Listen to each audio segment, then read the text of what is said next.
All right, let's give this a go. Hi, everybody.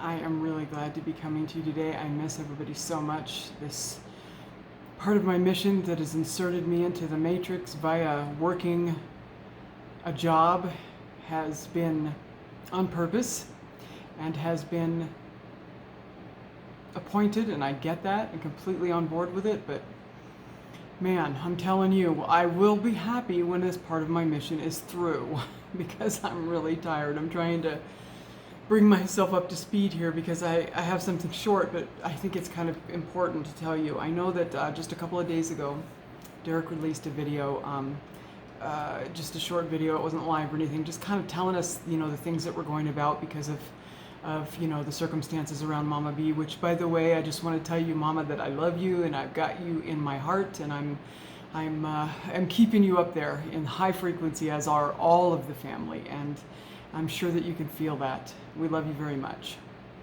But away from that note, Derek had said some things about what's happening around us and what we're going to be seeing, and I kid you not, within a very short period of time after that video, I got hammered.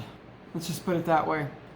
And I suspect that there's several of you out there that are getting hammered as well. And it was a lot of different things, coming about very gradually. But just like Derek said, it involved some of the people who are closest to me and the things that are closest to my heart, and my heart itself. And the point that I wanted to make today is specific. It's not about everything. It's just this one thing. It came to me this morning. Okay.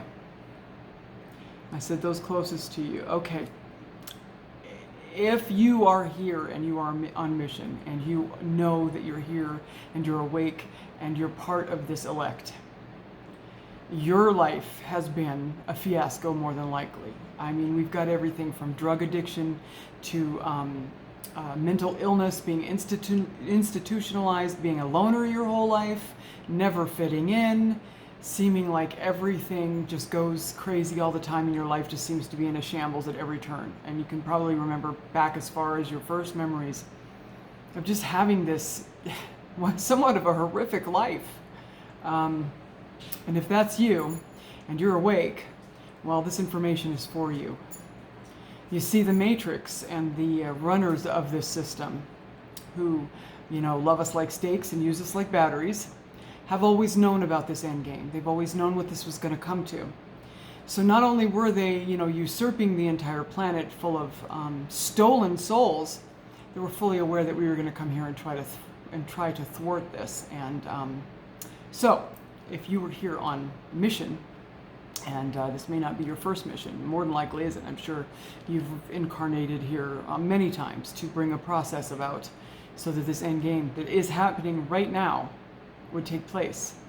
But your particular life was fashioned in such a way to put some triggers inside of your DNA through, your surroundings and your environment and things that happened to you, on top of your incredible ability for compassion, your intense love for the human race on this planet and for Father and for each other, your intelligence level, all the things that you've been gifted with, the heart, so many things. They've all been worked on being thwarted, beaten up, scarred, and damaged every turn of the way, so that you could build up these, these hurts and these patterns in your life that would trigger you for this end time.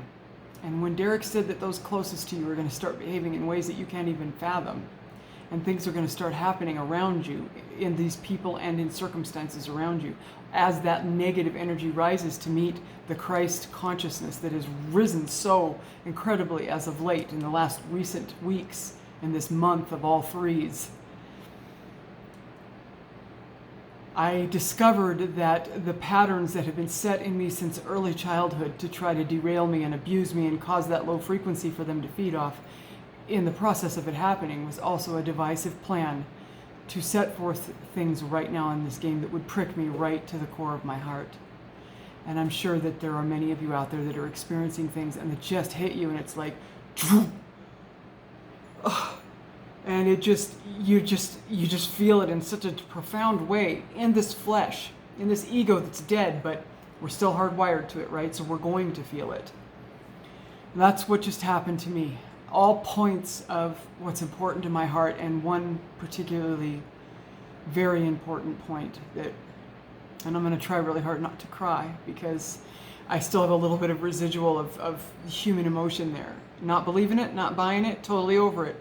But the impact it's had on my DNA is still there a little bit.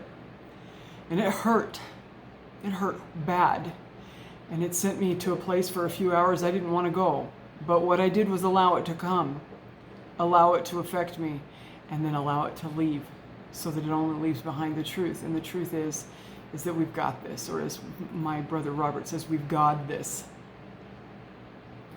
So be aware that if you get devastated and sideswacked by something out of nowhere and it just hits you with that blow right directly to the core of your heart, there's someone who means something so much to you, a relationship that's so dear to you, anything like that, something from your past that you have been taught. Like, I can only speak from my past. So one of these things is this sense of being not part of things, being left out of the game, always being the last one picked, or the one that was teased in group settings because I was weird or odd, or easy to pick on because I was over emotional and an empath and sensitive to everything. So I got left out a lot as a child, and that was something that was very painful for me, and I'm very sensitive to it even now as an adult. So that's one of the patterns that just all of a sudden rose out of nowhere, and all of a sudden I started getting these emotional sensations of being left out and not part of the game anymore. And those little feelings started to kind of pave the way for some other things that happened through some core relationships in my heart. And for me, it's things of the heart that will get me more than anything else. Everybody has a different story. So whatever your story is and what it's been throughout your own life, be on the lookout for those old things that used to devastate you as you were growing up on this planet and in this matrix. Because that is going to be the pointed sword that's going to be used to throw at you. Be aware of it. Don't run away from it. Don't try to stop it. Don't feel bad that it's happening. Don't be like, oh, I thought I was past this. Let it happen. Let yourself feel it.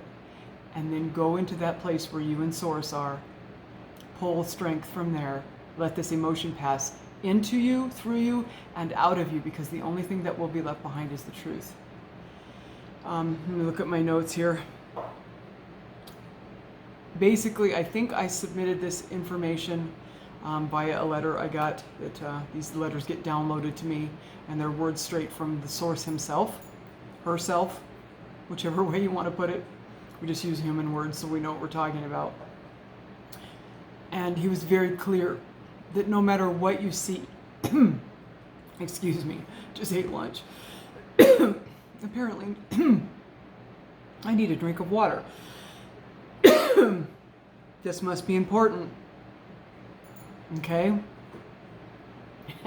As I was saying, these things are going to present themselves to you. And in these words that Father gave me, no matter what it is that you see, do not believe it. And even when you don't know what to do, you do not know what steps to take, pull into that place where you and I connect. And that's that Christ consciousness. That is that connection. The union between you and your Source is Christ consciousness. Go into that place, and that's where you're going to find the grace that you need for this, and the victory over this circumstance, and also he will be delivering the triumph tomorrow. So for me, my perspective, that meant that I'm going to have victory over this emotional onslaught, this attack, as well as seeing the triumph of what's coming. And we know what's coming. We've been talking about it and talking about it and talking about it. There's been some significant evidence that we are definitely not alone, and we're being assisted outside of this planet. There are many things taking place right now. I've been privy to be able to see some things because I asked for the knowledge and I was given it. So that's all I really wanted to say today. This is gonna hurt. This onslaught is gonna hurt. There's just gonna be no way, because you've been pre-wired in your DNA suit to feel this in such a profound and powerful way. Remember, you are not your flesh. That is the vehicle that you drive. And the true you does not have to be affected by human emotion and human reaction to these stimuluses that are thrown at you. It's not going to not happen. Not yet. We're not quite there yet. We're not ascended into our light bodies just yet. So It's going to hurt, and you're going to feel it. Remember that just like any other egoic behavior, you take out your shotgun, you shoot that zombie, and you put it back in the grave and say, no, not on my watch. I love you guys so much. I'm going to take the things that have been given to me and send them out to you and wait for the return, because I know how beautiful you are with taking in that light and sending it right back out. I love you all so much, and I'm just really glad to bring this today. And once again, it seems kind of, I don't know, I feel kind of blah about it, like, well, that was no big deal. But I always do what my heart tells me to do, because that is my compass. So I'm doing it. Here I am. Good chance to say that I love you all, and I'm really miss interacting with everybody on a daily basis. Keep myself and Mario in your light and in your frequency. He is going to be embarking on his journey here, hopefully very soon, this coming weekend. And we need all of the support we can get to get him here and to get this next phase of our mission put together. And then we'll be heading out to Arizona together to be with our family there. So if you just keep us in your light frequency, we would much appreciate it. Love you so much, and I hope that you're having a fantastic day. And just remember, don't believe it even when it hurts. Love you. I'll talk to you soon.